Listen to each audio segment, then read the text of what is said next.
যে এত মজা হয় আমি এবার করে তো এটা প্রেমে পড়ে গিয়েছি। হ্যালো গাইজ, আসসালামু আলাইকুম, ওয়েলকাম টু মাই পেজ রুকসানাকে স্বাগতম।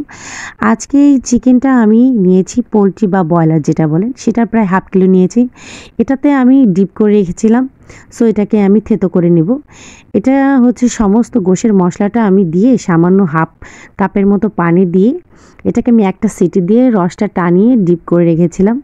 দেন এটা করব বলে একদম সুবিধা হয়।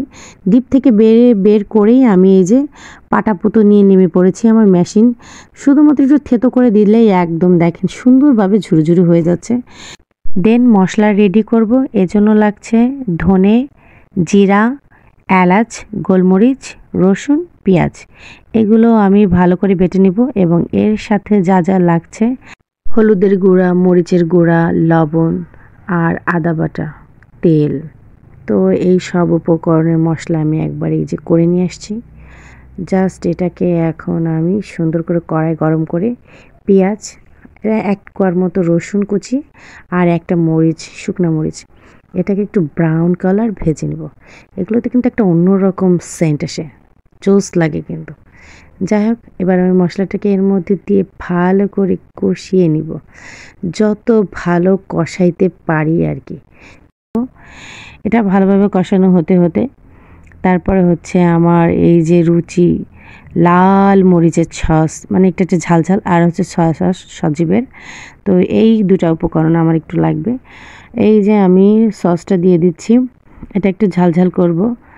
আর হচ্ছে এই যে 1 চামচের মতো সয়া সস, এটা দিয়ে দিচ্ছি।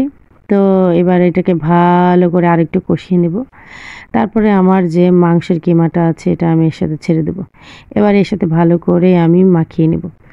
এটাকে কিছুক্ষণ পর পর শুধু উল্টে পাল্টে নেড়েচেড়ে ভালো করে নিতে হবে, ভালো করে যাতে এর সাথে মিশে যায় সেইভাবে এটাকে মাখাতে হবে। তো একটু পর পর আমি এরকম খুন্তির সাহায্যে নেড়েচেড়ে নিচ্ছি, একটু ঢাকা দিচ্ছে, আবার ঢাকনা উঠে উঠে নেড়েচেড়ে নিচ্ছি, কারণ এটাকে একটা সুন্দর একটা ভাজা ভাজা করবো আর কি। এটা আপনি খিচুড়ি, গরম ভাত, রুটি, পরোটা যাই হোক, শর্মা তৈরি করাতে কিন্তু চড়া দাম নেয়। শর্মা আমরা বাজার থেকে কিনে খাই, তো এটা কিন্তু শর্মাতে কিন্তু অনেক জোস লাগবে। তো যাই হোক, আমি কিন্তু পরোটা দিয়েও ট্রাই করছি, কিন্তু খেতে এত মজা হয়।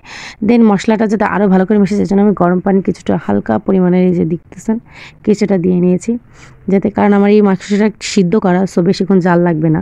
তো একটু পরপরই যেমন তেল ছেড়ে আসছে, একদম ভাজা ভাজাটা পুরো প্রায় হয়ে আসছে। একটু পরপর আমার যাতে পুড়ে না যায় সেদিকে আমার একটু খেয়াল রাখতে হচ্ছে, এজন্য যার কারণে আমি একটু পরপর নেড়ে চেড়ে নিচ্ছি। তো দেখেন এটা মানে ক্ষণে ক্ষণে কালার চেঞ্জ হচ্ছে, আর কি সুন্দর একটা যে কালার আসছে, এটা দেখতে কিন্তু আসলেও এত এত লোভনীয় লাগতেছে। তো যাই হোক, আমি তো দেখে ভাবতেছি এটাকে আমি তাড়াতাড়ি কীভাবে খাওয়া যায়।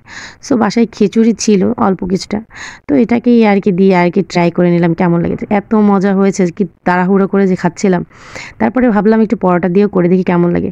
পরোটার সাথে আমি কিছু গাজর কুচি আর পেঁয়াজ, রসুন, ধনেপাতা দিয়ে সস দিয়ে এই মাংসের কিমাটা দিয়ে ব্যাস একটা কামড় দিয়েছি মাত্র, এত মজা হয়েছে। বাচ্চারা বলতেছে আম্মু এটা কিন্তু টিফিনে বারবার করে দিও।